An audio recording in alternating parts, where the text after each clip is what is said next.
अस्सलामुअलैकुम friends, welcome back to channel. இன்றைக்கி நம்மளோட ஆர்டர் மேம் யூடியூப் சேனலில் ஒரு கேக் ரெசிபி தாங்க பார்க்க போகிறோம். Plum cake without oven and eggless plum cake. இது எப்படி செய்யலாம்னு சொல்லிட்டு வீடியோக்குள்ளே போய் பார்க்கலாம். அதுக்கு முன்னாடி நம்ம சேனலில் சப்ஸ்கிரைப் பண்ணாத ஃப்ரெண்ட்ஸ் சப்ஸ்கிரைப் பண்ணிக்கோங்க. பக்கத்தில் இருக்க பெல் ஐக்கானையும் கிளிக் பண்ணிக்கோங்க. வாங்க வீடியோக்குள்ளே போகலாம்.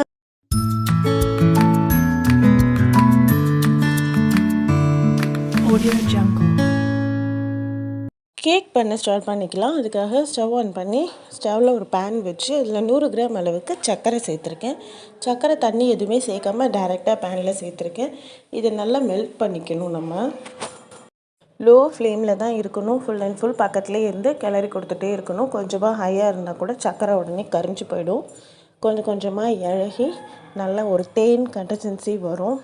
கொஞ்சம் கூட அந்த திப்பிலாம் இல்லாமல் எல்லாமே நல்லா ஒரு 2-3 மினிட்ஸ்லேயே மெல்ட் ஆகி வந்துடும். இந்த அளவுக்கு ஆகிடணும் கலரு. இப்போ நம்ம ஃப்ளேம்லேருந்து ஆஃப் பண்ணிக்கலாம். ஃபுல்லாக கரைஞ்சி வந்துருச்சு. ரொம்ப சிரப் மாதிரி ஆயிடுச்சு. இப்போ ஃப்ளேம்லேருந்து இறக்கி கீழே வச்சுக்கிறேன். இப்போ இதை சுடு தண்ணி சேர்க்க போகிறோம். ஃப்ளேமில் வைக்கலை, ஆஃப் பண்ணி எடுத்துட்டதுக்கப்புறம் 100 கிராம் சர்க்கரை பாகில் 150 கிராம் சுடு தண்ணி சேர்த்துருக்கேன். சேர்த்ததுக்கப்புறம் ஃபாஸ்ட்டாக கலந்து விட்டு மறுபடியும் ஃப்ளேமில் ஒரு நிமிஷம் வச்சுக்கலாம். அதுக்கப்புறம் நான் பாதாம், முந்திரி, உலர் திராட்சை, செர்ரி இதெல்லாம் உள்ளே சேர்க்க போகிறேன். நல்லா கொதிச்சிட்ருக்க சர்க்கரை பாகில் உள்ளே சேர்த்துக்கலாம். எல்லாத்தையும் இந்த மாதிரி சேர்க்குறப்ப இது நல்லா ஊறி இதில் ஃபுல்லாக இனிப்பு இறங்கி சாஃப்டாக ஆகும். சேர்த்துட்டதுக்கப்புறம் ஒரு 2-3 மினிட்ஸ் இதையும் நல்லா கொதிக்க விட்டுக்கலாம். இது கூட நீங்கள் உங்களுக்கு பிடிச்ச ஃப்ரூட்ஸ் சேர்த்துக்கலாம். ப்ளம் கேக்கில் சேர்க்கக்கூடிய ஃப்ரூட்ஸ் எல்லாத்தையும் இப்போ நல்லா கொதிச்சிருச்சு. ஆஃப் பண்ணிக்கிறேன். 1/2 அன் ஹவருக்கு சேர்த்ததெல்லாம் சிரப்பில் ஊறணும்.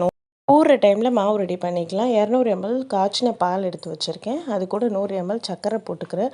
100 கிராம் சர்க்கரையும் 200 ml பாலையும் நல்லா கரைச்சி எடுத்துக்கலாம். இப்போ 100 கிராம் அளவுக்கு வெண்ணெய் சேர்த்துருக்கேன், அன்சால்டட் பட்டர். இதை சேர்த்து இதையும் நல்லா கிளறி கொடுத்துக்கோங்க. நல்லா மெல்ட் ஆகணும். அந்தளவுக்கு ரொம்ப நேரம் பீட் பண்ணி எடுத்துக்கோங்க. அட்லீஸ்ட் ஒரு 5 to 10 மினிட்ஸு. மைதா மாவு 200 கிராம் எடுத்துக்கோங்க. அது கூட 1 ஸ்பூன் அளவுக்கு பேக்கிங் சோடாவும் 1/2 ஸ்பூன் அளவுக்கு சோடா உப்பும் சேர்த்துக்கோங்க. இப்போ அது மேலே நம்ம எடுத்து வச்சுருந்த சிரப் எல்லாத்தையும் உள்ளே மிக்ஸ் பண்ணிக்கலாம். இது பாலும் வெண்ணெயோடு நான் சிரப்பை மிக்ஸ் பண்ணுறேன்.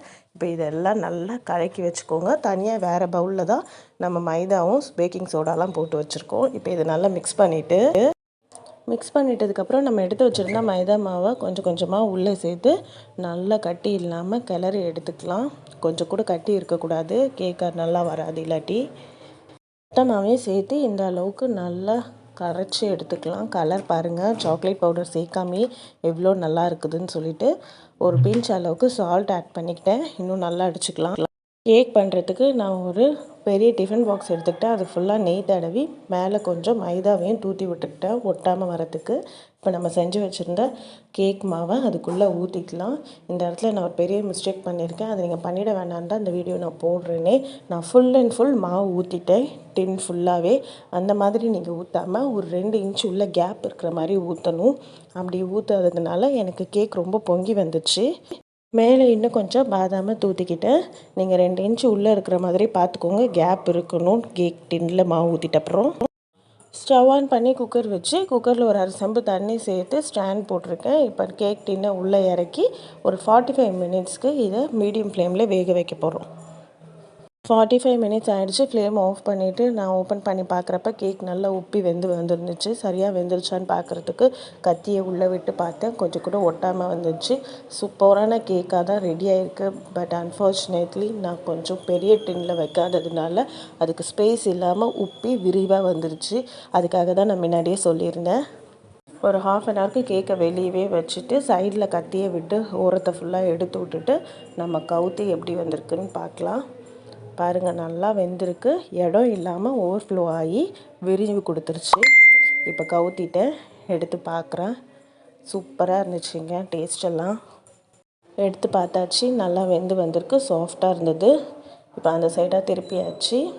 கட் பண்ணி காட்டுறேன் பாருங்கள். ரொம்ப சாஃப்டாக இருந்துச்சுங்க.